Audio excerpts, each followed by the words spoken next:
నమస్తే, welcome to Leo. నిన్న రఘురామకృష్ణ గారు అన్నట్టు జగన్ అసెంబ్లీకి వస్తాడా లేదా అనేటువంటి అంశం ఏదైతే ఉందో అది జగన్కి మాత్రమే పరిమితమా? కానీ ఇది ఏదైతే ఉందో ఈ యొక్క క్వశ్చన్ మాత్రం ఖచ్చితంగా మిగతా 10 మంది ఎమ్మెల్యేలు కూడా వర్తిస్తుంది. కాబట్టి వాళ్ళ రాజకీయ భవిష్యత్తు నిర్ణయించుకోవాలంటే ఏం చేయబోతున్నారు అనే దానిపై మనతో పాటు పొలిటికల్ అనలిస్ట్ శ్రీలీల గారు ఉన్నారు. వారిని అడిగి తెలుసుకుందాం. మేడం నమస్తే. నమస్తే. ఇప్పుడు మనం చూసుకుంటే రఘురామకృష్ణ గారు ఏదైతే చెప్పారో ఖచ్చితంగా 60 రోజులు అటెండెన్స్ లేనటువంటి పరిస్థితుల్లో ఖచ్చితంగా వీళ్ళపైన అనర్హత వేటు వేయాల్సి వస్తుంది. సో వాళ్ళు ఖచ్చితంగా వాళ్ళ యొక్క ఏదైతే శాసనసభకు సంబంధించినటువంటి ఒక వాళ్ళ ప్రాంతానికి సంబంధించి రాజీనామా చేయాల్సి వస్తుంది. మళ్ళీ బై ఎలక్షన్స్ వస్తాయని చెప్పేసి అన్నారు. సో కానీ ఇక్కడ బై ఎలక్షన్స్ వచ్చినా సరే జగన్ గెలిచే పరిస్థితి కాదు. ఎందుకంటే ఒకవేళ నిజంగానే 60 రోజులు సంతకం పెట్టకపోతే బై ఎలక్షన్స్ వస్తే ఇప్పుడుకున్నటువంటి పరిస్థితుల్లో ఖచ్చితంగా బీటెక్ రవి గారు గెలిచే అవకాశం ఉంటుంది. సో అది టీడీపీకి కైవసం. మిగతా వాళ్ళు ఎవరైతే ఉన్నారో వాళ్ళ అన్ని ప్రాంతాల్లో కూడా సేమ్ అదే సిచ్యువేషన్. కానీ ఈ యొక్క బెదిరింపు అనేది అందరూ జగన్కి అని చెప్పేసి అయితే అనుకుంటున్నారు. కానీ నాకు అనిపిస్తున్న పాయింట్ ఏంటంటే మిగతా 10 మంది ఎమ్మెల్యేలు కూడా ఏదో చర్చించుకుంటున్నారని చెప్పి కొన్ని ఊహాగానాలు అయితే వస్తున్నాయి. నిజంగా దీని మీద ఏం జరగబోతుంది? ఇది ఓన్లీ జగన్కి మాత్రమే బెదిరింపా లేదా మిగతా 10 మంది ఎమ్మెల్యేలకు కూడా బెదిరింపా అంటే ఏం చెప్తారు? తా చెడ్డ కోతి వనమంతా చెరిచింది అన్నట్లుగా ఈ జగన్మోహన్ రెడ్డి అతను అసెంబ్లీకి రాకుండా అతను ఇంతకుముందు చూశాడు అసెంబ్లీని, లేదా అందరినీ కామెంట్లు చేశాడు. వేరే వాళ్ళు కామెంట్ చేస్తుంటే దాన్ని ఏమంటే రాక్షసానందం పొందుతూ పిచ్చి పిచ్చి వేషాలన్నీ కూడా వేశాడు అసెంబ్లీ సాక్షిగా. అందరికీ తెలుసు అతను ఎట్లాంటి భయంకరమైన సిచ్యువేషన్స్ క్రియేట్ చేశాడు. అసలు అసెంబ్లీ ఒక గౌరవ సభ ఉంది, అసలు దాంట్లో ఎలా ఉంటారు, ఎలా మాట్లాడతారు, ఒకరినొకరు ఎలా గౌరవించుకుంటారు, ప్రజల గురించి ఎలా చర్చించుకుంటారు, ఇవన్నీ వదిలేసి 2019 నుంచి 24 వరకు కూడా వాళ్ళు అదేదో ఒక కాలేజీనో స్కూలో చూసుకుంటే పిల్లలు ఒకరినొకరు కామెంట్ చేసుకుంటూ టీచర్ మాట వినకుండా, లేకపోతే వాళ్ళు అక్కడి నుంచి రకరకాలుగా ఇంకా వాళ్ళు ఇష్టారాజ్యంగా చేశారు. అట్లానే ఇప్పుడు జగన్మోహన్ రెడ్డి అనే వ్యక్తి ఎవరైతే ఉన్నారో తను అసెంబ్లీకి ఎన్నికయ్యారు.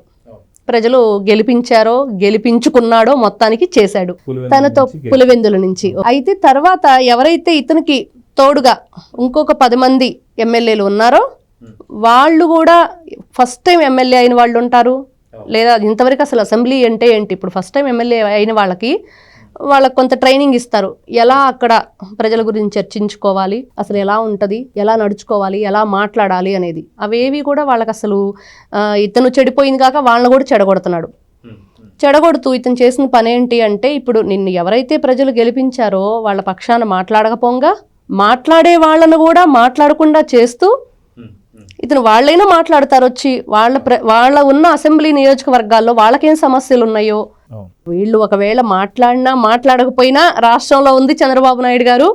ఆయన స్వయంగా ప్రతి ఒక్క నియోజకవర్గాన్ని ఎలా తను చేయాలనేది మంచిగా పరిపాలన జరుగుతుంది. కాకపోతే వాళ్ళ బాధ్యత ప్రజలు ఎన్నుకున్నప్పుడు ఇదిగో ఈ నియోజకవర్గంలో మా సమస్యలు ఇవి అనేది అక్కడ చర్చించుకోవాల్సిన ఒక గౌరవమైన సభకి రాకపోవటం అనేది నిజంగా అతను రాకపోగా వీళ్ళందరినీ కూడా రానివ్వకుండా చేయటం. ఇప్పుడు జగన్మోహన్ రెడ్డి అనే వ్యక్తి మీదే మొత్తం అసలు ఏం జరుగుతుంది, పార్టీని ఎలా తీసుకువెళ్తున్నాడు అంటే వీళ్ళందరూ కూడా ఎప్పుడైనా కొంతకాలం వెయిట్ చూస్తారు.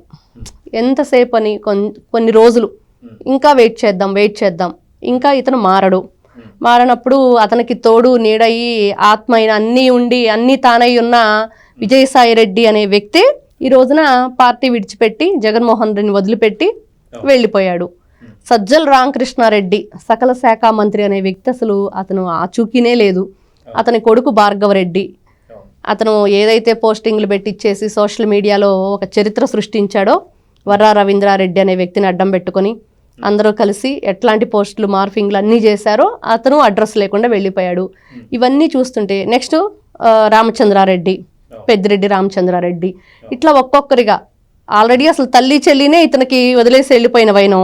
ఇంకా పార్టీలో చూస్తుంటే ఇప్పుడు ఇతను చేస్తున్న చేష్టలు ఏంటంటే ఆల్రెడీ కొంతమంది ఎవరైతే అవంతి శ్రీనివాస్ లాంటి వాళ్ళు రిజైన్ చేసి వెళ్ళటానికి కారణం కూటమి ప్రభుత్వం మీద అతి తక్కువ రోజుల్లోనే చేయవలసిన హామీలు ఏవి కూడా వాళ్ళు ఇచ్చిన హామీలు ఏవి చేయట్లేదు అనేది ఫాల్స్ ఎలిగేషన్స్ తీసుకురమ్మని ఇతను చేస్తున్నాడు. వాళ్ళకి ఇష్టం లేదు, ఒక టైం ఇవ్వాలి, వాళ్ళకి ఆలోచన. ఇప్పుడు ఎవరైతే ఇతను చేయమని వాళ్ళకు చెప్తున్నాడో వాళ్ళకు ఒక ఆలోచన ఉంది కాబట్టి నువ్వు చేసే తప్పు చెప్పే తప్పు మేము చెయ్యమని బయటకు వచ్చారు. అది కాక ప్రజల్లో కూడా ఏముందంటే వైసీపీ ప్రభుత్వంలోకి వచ్చిన తర్వాత కూడా దాదాపు సంవత్సరం నుంచి సంవత్సరం దాకా ఎటువంటి హామీలు ఇవ్వలేదు.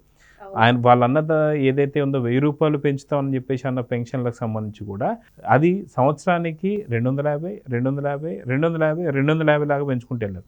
కానీ ఇప్పుడు వచ్చిన తర్వాత కూటమి ప్రభుత్వం దాదాపు ఒకేసారి 1000 రూపాయలు పెంచడం, ఏదైతే ఎలక్షన్ కోడ్ ఉన్నటువంటి ఒక 3 నెలలు కూడా కలిపి మొత్తం 7,000 ఇవ్వడం. సో ఈ అవంతి శ్రీనివాస్ లాంటి వాళ్ళు కావచ్చు, లేదా ఇప్పుడు ఉన్నటువంటి ఒక ఏదైతే వైసీపీ ఎమ్మెల్యే కావచ్చు, లేదా నేతలు కావచ్చు, వాళ్ళందరూ చాలా స్పష్టంగా చెప్తున్నారు ప్రజల్లో వ్యతిరేకత లేదు, ఇంకా మనం వెళ్తే మనపైనే జరిగి ఎన్నో రోజులుగా కాలేదు కాబట్టి తీసుకొచ్చి వాళ్ళే మాట్లాడుతున్నారని.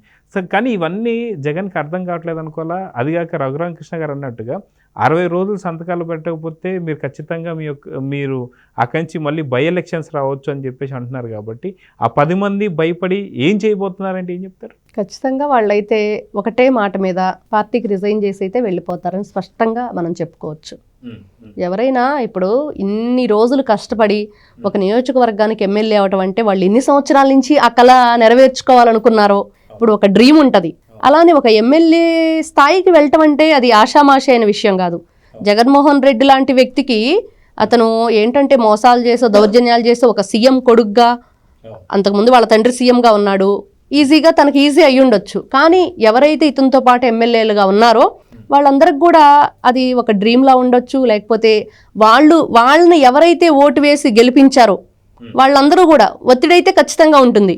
మేము మీకోసం ఇంత చేసాం, మరి మీరేం చేస్తున్నారు అనేది. అవేవి అక్కడ జరగనప్పుడు ఖచ్చితంగా వాళ్ళు ఏదైతే వాళ్ళందరూ కలిసి మాట్లాడుకొని వాళ్ళు పార్టీ నుంచి విడిపోవటమే కరెక్ట్, ఇతని మాట వినటమా విడిపోవటం అంటే విడిపోవటమే కరెక్ట్ అనేదే వస్తుంది. ఒకవేళ నిజంగా దీంట్లో కూడా చాలామంది ఒక 3 నుంచి 4 కొత్త ఎమ్మెల్యేలు ఉన్నారు కాబట్టి వాళ్ళపైన ఇప్పటిదాకా ఎటువంటి వ్యతిరేకత లేదు, వాళ్ళు కనీసం ఎవరిని కూడా దూషించినటువంటి కూడా మనం చూడలేదు. కాబట్టి వీళ్ళకి కూటమిలో ఖచ్చితంగా భాగం ఉంటుందా లేదా, చేర్చుకునే అవకాశం ఉందా లేదా అంటే ఏం చెప్తారు?